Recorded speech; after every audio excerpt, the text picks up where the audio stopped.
જામનગર જિલ્લા જેલમાં મોબાઈલના દૂષણ સામે પોલીસ સતર્ક છે।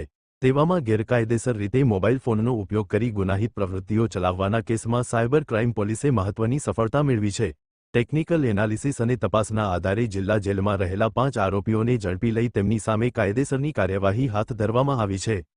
જિલ્લા જેલમાં ગેરકાયદેસર મોબાઈલના ઉપયોગને અટકાવવા ખાસ તપાસ હાથ ધરવામાં આવી હતી। અગાઉ જામનગર જિલ્લા જેલમાં ઝડપી દરમિયાન બિનવારસી મોબાઈલ ફોન મળી આવ્યો હતો। આ અંગે અગાઉ સિટી ડિવિઝન પોલીસ સ્ટેશનમાં વર્ષ 2022 અને વર્ષ 2026માં અલગ-અલગ ગુનાઓ નોંધાયા હતા। આ કેસની તપાસ સાયબર ક્રાઇમ પોલીસ સ્ટેશનના પોલીસ ઇન્સ્પેક્ટર આઈ ઘાસુરા દ્વારા કરવામાં આવી હતી। તપાસ દરમિયાન સાયબર ટીમે મોબાઈલ સંબંધિત ટેકનિકલ માહિતી એકત્ર કરી તેનું વિશ્લેષણ કરતા ગેરકાયદેસર મોબાઈલનો ઉપયોગ કરનાર આરોપીઓ જિલ્લા જેલમાં જ હોવાનું સામે આવ્યું હતું। Bite Piyush Vada, DYSP Jamnagar.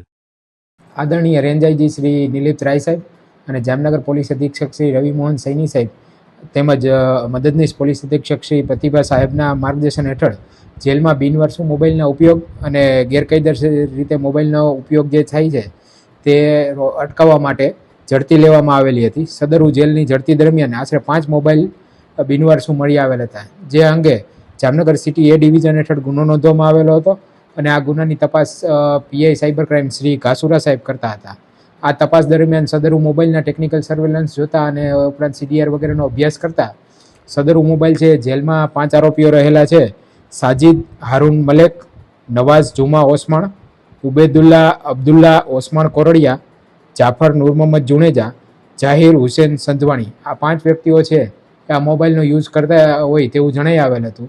તે અનુસંધાને તેમને જેલ ખાતેથી કબજો મેળવી અને આ ગુનાના અન્વયે શ્રી ઘાસુરા દ્વારા આગળની કાર્યવાહી હાથ ધરવામાં આવેલી છે।